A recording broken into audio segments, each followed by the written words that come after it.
আমার নবীজির আগমনে চন্দ্র সূর্য গাছপালা তরুলতা কীট পতঙ্গ পোকামাকড় সৌররাজি সমস্ত পৃথিবীর মখলুকাত 1000 নয় 2000 নয় 40,000 মখলুকাত আল্লাহ রব্বুল আলামিনের কাছে শুকরিয়া আদায় করেছে। বলেন সুবহানাল্লাহ। প্রিয় বন্ধুগণ, এমন একটি পবিত্র মাসে আমরা দোয়ার আয়োজন করেছি। এখানে 3টা বেহেশতের বাগান। সুবহানাল্লাহ বলেন। নাম্বার 1 বেহেশতের বাগান হলো আল্লাহর ঘর মসজিদ। নাম্বার 2 বেহেশতের বাগান হলো নবীজির ঘর মাদ্রাসা। সুবহানাল্লাহ বলবেন না? 3 নম্বর হলো যেই মজলিসে আল্লাহর জিকির হয় ওই মজলিসটাকে আমার আল্লাহ জান্নাত বানায় দেয়। তাহলে মাগরিবের পর থেকে এই পর্যন্ত এই মজলিসে জিকির হয়েছে কি হয় নাই? আরো আসতে বলেন, হয়েছে কি হয় নাই? জোরে বলেন, হয়েছে কি হয় নাই? জিকির কর শুকর কর রে, জিকির ছাড়া কোনো উপায় নাই। আল্লাহর প্রেমে জিকির কর, নূর নবীজির দুরুদ পড়। সুবহানাল্লাহ বলে। আল্লাহর প্রেমে জিকির কর, নূর নবীজির দুরুদ পড়। দুরুদ ছাড়া কোনো উপায় নাই। দুরুদ পড়, দুরুদ পড় রে, নূর নবী সালাম জানাই। বলেন আল্লাহু আকবার। আলহামদুলিল্লাহ, আল্লাহ কবুল করো, মঞ্জুর করো। সকলে বলেন আমিন। রব্বুল আলামিন কাউসার ভাই, আয় আল্লাহ, ওনার স্ত্রী অসুস্থ, দোয়া চাইছে আল্লাহ, নেক হায়াত দান করো আল্লাহ। ইমাম সাহেবকে হাদিয়া দিয়ে সম্মানী করেছে, তাদের বংশধরকে তুমি জান্নাতের উপহার দিয়ে সম্মানী করো। জোরে বলেন আল্লাহুম্মা আমিন। প্রিয় ভাইরা, আসলে সিজনটা হচ্ছে গরমের। কিসের সিজন? গরমের সিজন। বেশিক্ষণ ওয়াজ করা যায় না, আর যারা ওয়াজ শুনে তাদেরও কষ্ট হয়। আমি আপনাদেরকে কষ্ট দিব না, 10 মিনিটের মধ্যে আমি আলোচনা শেষ করার চেষ্টা করব। শুধু কোরআনের একটু মর্যাদা আপনাদের সামনে তুলে ধরার চেষ্টা করব। বিশেষ করে মাইকের আওয়াজ যতদূর যাচ্ছে, আমার পর্দালের মা বোনেরা, আপনারা মনোযোগের সাথে কথাগুলি শ্রবণ করার চেষ্টা করেন। কারণ মা ভালো হলে তার মেয়ে ভালো হয়, বাপ ভালো হলে তার ছেলে ভালো হয়, গাই ভালো হলে তার দুধ ভালো হয়, দুধ ভালো হলে তার মাখন ভালো হয়। বলেন আল্লাহু আকবার। প্রিয় বন্ধুগণ, পিতামাতা যদি ভালো হয়, সন্তান ভালো না হইয়া পারে না। এখন আমাদের দেশে কোরআনের কথা বলা হচ্ছে, হাদিসের কথা বলা হচ্ছে, ওয়াজ নসিহত হচ্ছে, তাফসিরুল কোরআন মাহফিল হচ্ছে, কিন্তু মানুষের মধ্যে হেদায়েতের নামগন্ধ নেই। ঠিক কিনা বলেন? তার কারণ কি? এটাকে বলা হয় গোড়ায় গলদ। কিসে গলদ? গোড়ায় গলদ। 1 নাম্বার হচ্ছে আমাদের মুসলিম সমাজে আমাদের বিবাহগুলি ইসলামী তরিকায় হয় না। কি তরিকায় হয় না? কি বুঝেন আমার কথা? আমাদের মুসলিম সমাজগুলিতে বিবাহগুলি ইসলামী তরিকায় হয় না, সুন্নত তরিকায়। সুন্নত তরিকায় হয় না। মান হাব্বা সুন্নতি ফাকাদ আহাব্বানি ওয়া মান আহাব্বানি কানা মাই ফিল জান্নাহ। আল্লাহর হাবিব সাল্লাল্লাহু আলাইহি সাল্লাম ফরমান, যে ব্যক্তি আমি নবীর সুন্নতকে মহব্বত করলো, সেই জন্য আমি নবীকে মহব্বত করলো। যিনি আমি নবীকে মহব্বত করলো, সেই জন্য আমি নবীর সঙ্গে জান্নাতি হয়ে গেল। আর যদি বলেন সুবহানাল্লাহ। তাহলে আমার নবীর সাথে জান্নাতে যেতে চান কি চান না? কে কে চান? হাতগুলি উঁচু করে আল্লাহকে দেখান। নারে তাকবীর, নারে রিসালাত, আল কোরআনের আলো। নামাজ পড়া না না পড়া, কোরআন শিক্ষা দিয়া না না দিয়া, সন্তানদেরকে মাদ্রাসায় দিয়া না না দিয়া, সব ছেলে মেয়েদেরকে নিয়ে স্কুলে কলেজে ইউনিভার্সিটিতে পড়ায়। সকালবেলা না হইতে কিন্ডারগার্টেনে পড়ায় দেয়। যদি বলেন নাউজুবিল্লাহ। কিন্ডারগার্টেনে যাওয়ার জন্য মাইকিং করে ডাকতে হয় না, কেজি স্কুলে মাইকিং করে ডাকতে হয় না। ঠিক কিনা বলেন? কলেজ ইউনিভার্সিটিতে মাইক দিয়ে ডাকতে হয় না। কিন্তু মাদ্রাসার ছাত্রছাত্রীদেরকে, সকালবেলা মক্তবের ছাত্রছাত্রীদেরকে প্রতিদিন মসজিদের ইমাম সাহেব মাইক দিয়ে ডাকতে হয়, তারপরেও পাঠায় না। ঠিক না বেঠিক?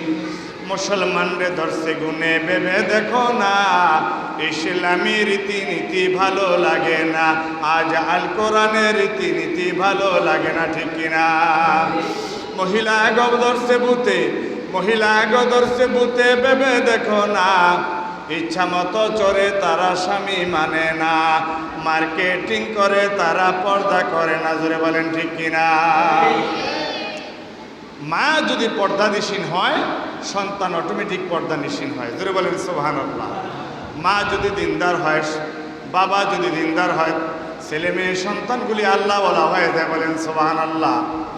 বন্ধুরা আমার, এই জন্য ছেলে মেয়েকে দ্বীনি ইলম শিক্ষা দেওয়া বাবা মার উপরে ফরজ। রাসূলুল্লাহ পাক সাল্লাল্লাহু আলাইহি ওয়াসাল্লাম বলেছেন, তলাবুল ইলমি ফারিদাতুন আলা কুল্লি মুসলিমিন ওয়াল মুসলিমা। জোরে বলেন সুবহানাল্লাহ। নবীজি বলেন, দ্বীনি ইলম শিক্ষা করা সকল মুমিন মুসলমানদের জন্য ফরজ। সকল মুমিন মুসলমানদের জন্য কি ফরজ? পুরুষ এবং নারী সকলের জন্য কি ফরজ। আর পাশা জেনারেল শিক্ষা, এটা হচ্ছে আমাদের জন্য ফরজ। এটা করলেও করতে পারি, না করলেও না করতে পারি। কোরআন শিক্ষা হচ্ছে বাধ্যতামূলক, এটা করতেই হবে।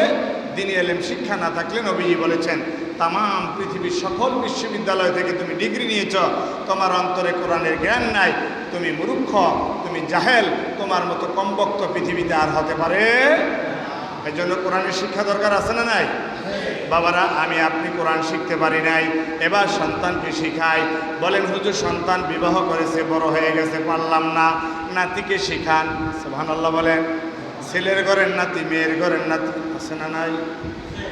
অনেক লোক আছে এতিম, ছোট ভাই বড় ভাই মারা গেছে, এতিম সন্তানগুলি, তাদেরকে টাকা পয়সা খরচ দিয়ে আপনি এতিমখানায় লেখাপড়া করান, কাপড় চোপড় বানায় দেন, সওয়াব আছে না নাই? জোরে বলেন, আছে না নাই? এই কোরআনের কথা ওলামায়ে কেরামরা যুগের পর যুগ যুগান্তর ধরে বলে যাচ্ছে, তারপরেও কোরআনের শিক্ষায় আমরা সন্তানদেরকে শিক্ষা দিতে চাই না। কারণ কি? আমরা চোখ থাকতে অন্ধ। আমরা চোখ থাকতে কি অন্ধ। আর যারা ওয়াজ নসিহত শোনার পরে, কোরআনের কথা শোনার পরেও সন্তানদেরকে কোরআনের শিক্ষা দেয় না, তাদের ব্যাপারে আমি বক্তৃতায় অনেক সময় বলে থাকি, একজন অন্ধ লোক, একজন, আমার কথা বুঝতেছেন? একটু আওয়াজ দেন। একজন অন্ধ লোক রাস্তা দিয়ে পথ ধরে ধরে হেঁটে যাচ্ছিলেন লাঠি হাড়ে ভর দিয়ে। কিছু দূর যাওয়ার পরে একজন মহিলা, রাস্তার পাশে ঘর, অনেক এলাকায় রাস্তার পাশে ঘর আছে না, গরিব মানুষ, দোতলা একটা ঘর। মহিলাটা যদিও গরিব, কিন্তু তার দিল বড় নরম, অনেক বড় দিলের মানুষ। মহিলাটা মা মহিলা, ওখানে তিনি ঘর লেপতেছিলেন, বাহিরে পীড়া লেপতেছিলেন। ইন দিস টাইম ওই অন্ধ লোকটা ডাক দিয়ে বলল, মা, ও মা, এই বাড়িতে কেউ আসেননি? বলে, কে আপনি? বলে, আমি একজন অন্ধ মুসাফির। অন্ধ মুসাফির। কেন ডাকেন বাবাজি, কেন ডাকেন? বলে, আমাকে এক গ্লাস পানি দিবেন, আমার বড় পিপাসা লেগেছে। কি লেগেছে? তো মহিলা বলতেছে, আচ্ছা বাজান, আপনি একটু দাঁড়ান, আমি আপনার জন্য ব্যবস্থা করতেছি। তো মহিলা গেছে ঘরের ভিতরে, যাইয়া মনে মনে ভাবলো যে হারে অন্ধ মানুষ, চোখে দেখে না, ভালো মন্দ খাইতে পারে কি পারে না, পায় কি পায় না, কেউ দেয় কি দেয় না। ঘরে যেহেতু আমাদের গাভীর দুধ আছে, নিজের এক গ্লাস দুধ দেই। সুবহানাল্লাহ বলবেন না? মহিলার নিয়তটা ভালো না খারাপ? জোরে বলেন। মা মহিলাদের দিল নরম, ওনারা আল্লাহর পথে বেশি দান খয়রাত করেন। ওই মা মহিলা এক গ্লাস দুধ নিয়ে ঘরের দরজায় এসে ডাক দিয়ে বলল, বাবাজি, এই যে নেন, এক গ্লাস দুধ খান, এক গ্লাস দুধ খান। অন্ধ কয়, না গো মা, আমি দুধ খাবো না, আমি একটু পানি খাবো। বাবাজি, আমার এক গ্লাসে পানি, আরেক গ্লাসে দুধ, আপনি আগে দুধটা পান করেন, তারপরে পানি পান করবেন। এই কথা বলার পরে অন্ধ লোকটা কয়, আপনি আবার দুধ নিয়ে আসছেন, দুধ আবার কেমন? দুধ আবার, দুধ আবার কেমন? মহিলা বলতেছে বাজান দুধ হলে সাদা, দুধ হলো সাদা। ওই লোকটা অন্ধ লোকটা বলতেছে মা গো মা, দুধ আবার সাদা, সাদা আবার কেমন? কয় বাজান দুধ হইল সাদা, সাদা হইল বগের মতো সাদা। কিসের মতো?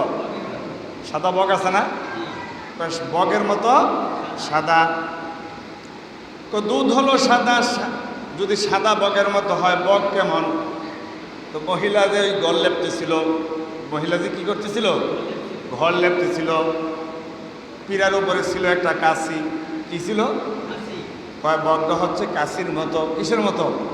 বগ দাঁড়াইলে গলাটা বেঁকা থাকে না, কাশির মতো বেঁকা। তো মহিলা কইতেছি বগ হচ্ছে কাশির মতো। তো কাশি আবার কেমন? বলতে ঠিক আছে বাজান আপনারা দেখাইতেছি। মহিলা করছে কি, পীড়ার উপর থেকে কাশিটা নিয়ে ওই বুড়ার হাতে দিছে। দেওয়ার পরে পুরা এদিক থেকে এদিকে টানে, হাতের টানে আর কয় আস্তাগফিরুল্লাহ নাউযুবিল্লাহ মা, আপনার এক গ্লাস দুধ পানি দিতে বলছিলাম, আপনি আমার একটা ক্ষমতা গাছি দিয়েছেন, এটা খাওয়াই আমারে মারবেন। যেরকম নাউযুবিল্লাহ, আর জোর বলবেন নাউযুবিল্লাহ। আসলে মহিলা কি আর ক্ষমতা গাছি খাইতে দিছিল? হারে দিছে কি? জোরে বলে না, কি দিছে? দুধ। তো উনি অন্ধ লোক, না বোঝার কারণে জিজ্ঞাসা করছে কি দুধ কেমন? মা মহিলা বলছে সাদা। জিজ্ঞাসা করছে সাদা কেমন? সাদা বগের মতো। মা বগ কেমন? বগ হচ্ছে খন্তাগাছির মতো বাঁকা হয়ে থাকে। খন্তাগাছি কেমন? একটু দইরা দেন। দইরা সর্বনাশ, আমার মারণের বুদ্ধি করছেন। খন্তাগাছি খেলে আমি বাস্তব মেরে দিই বেহা, আমার গলাটা ঢুকবো। মহিলা কইতেছে বাজান আমি খন্তাগাছি খাইতে দিইনি, আপনি দিয়েছি দুধ খাইতে, আপনি এত কত কন্টেল লেগা। এই অন্ধ লোকটারে মহিলা অজস্র চেষ্টা করছে দুধ জিনিসটা বুঝাইতে, ধরে বলেন না দুধ জিনিসটা বুঝাইতে। তো এই কোরআনটা কি দুধের চেয়ে দামি না কম দামি? জোরে বলতে হবে। কোরআনটা কি দুধের চেয়ে দামি না কম দামি?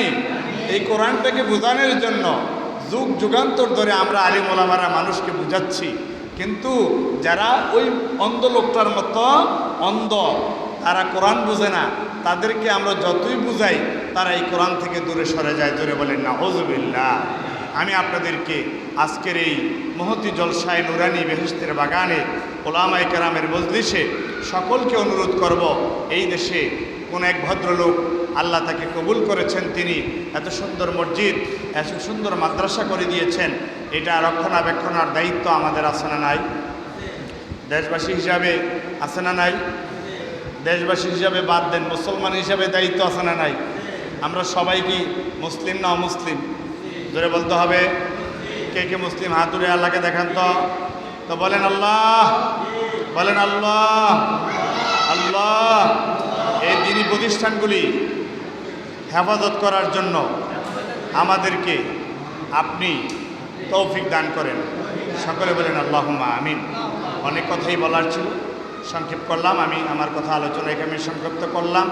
আল্লাহর জন্য আমাদের সকলকে সহজে এই কোরআনটাকে আমরা বুঝতে পারি।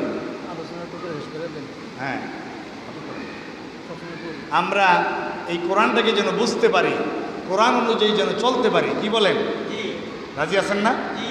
আমার বাবারা, আমি আপনাদেরকে হাত জোর করে অনুরোধ করব, প্রত্যেক ঘর থেকে একটা ছেলে দিবেন, একটা মেয়ে দিবেন। যেই ঘরে আছে 3-4টা প্রয়োজনে সবগুলি দিয়ে দিবেন। আপনার এক ছেলে জান্নাতে যাবে, আরেকটা জাহান্নামে যাবে, এটা কি আপনি চান? জোরে বলেন চান? এই জন্য সবগুলি সন্তানকে মানুষের মতো মানুষ করার চেষ্টা করবেন। কোরআনের সংস্পর্শে না আসলে মানুষ কখনো মানুষের মতো মানুষ হতে পারে না। অতএব আমরা কোরআনের শিক্ষায় শিক্ষিত